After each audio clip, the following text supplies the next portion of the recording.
Kind of funny, this is where I shot my very first video. And this will be my last.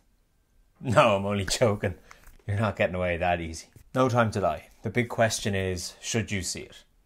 And the answer is, yes.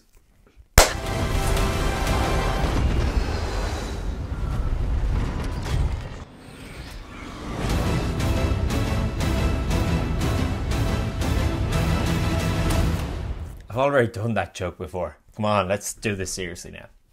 In the future I'll have a spoiler, all details discussion, but it's so early days yet, and with the Americans not having seen it, let's just leave it. These are things that I feel are important to discuss, but won't give away anything. Yeah, you definitely should see this one though. Craig is on form here.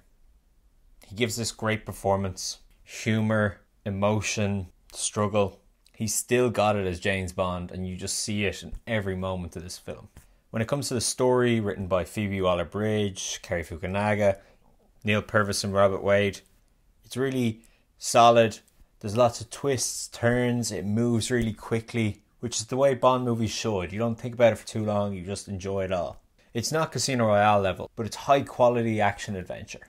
I do think the script issues were maybe overblown, but it seems like they reined it all in and got it together just in time. That really brings me to Cary Fukunaga, the director. If there were script issues, his work on this film really pushed it through and made it better than what it should have been. This film is so well directed. All the actors give great performances, and Fukunaga is a master of his craft. If there's a part where the story and the script lacks, Fukunaga, for lack of a better description, directs the shit out of it. He teases out scenes to make them really tense, or flies through it.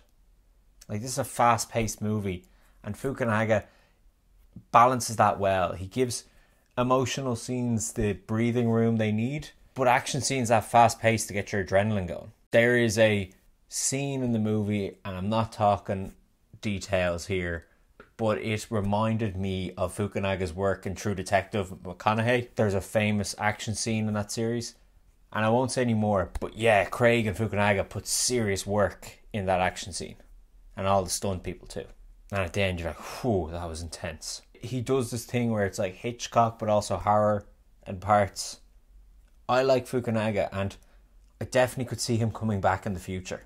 Like, let's not forget, this guy was on a tight schedule. What I will say is, there are so many moments where you're watching scenes and you're just so in there. You don't think about anything else. You don't think that you're in a cinema. You think you're just watching the story unfold. And that's really down to the craft of his directing. Fukunaga marries story, character, and the spectacle very well in the action scenes. They're a Bond movie and they give you great action as always. And it all feels very real. To move on to the cast, I actually thought everyone was very good in this. The MI6 crew are great. Lashana Lynch, I really enjoyed her. I was sort of skeptical of what they were going to do, how exactly she'd fit into the film, but yeah, it works. And I know that's been a mark of controversy kind of since those trailers came out. And if this is James Bond's story, it works in telling that story. And I will talk about Rami Malek another time, but I just don't want to spoil anything just yet. Zimmer's score is good. There's lots of callbacks to classic Bond. I think this is not the best score of the Craig era. But what I have to say is it nicely uses Billie Eilish's song throughout the score. It's very classic Barry in that sense. And the cinematography, this is a beautiful film.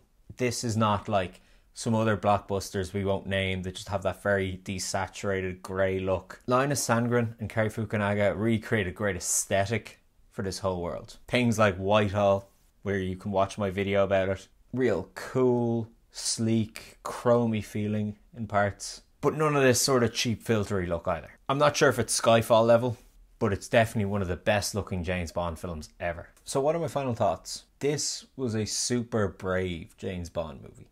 I can't wait for people to see it and discuss it. It pushes Bond and the genre. My thoughts are still settling, and I'm going to go see it again tonight. It utilised Fleming and tried to give this epic conclusion to the Craig era. I think they might have done it. But let me know in the comments. Did they? Thanks for watching. Long time coming with this video since I started the channel well over a year ago now. Thanks for all your support and please stay tuned. I'm still going to keep making videos. Shoot the like button, comment, subscribe. Lots of adventures to come. Bye.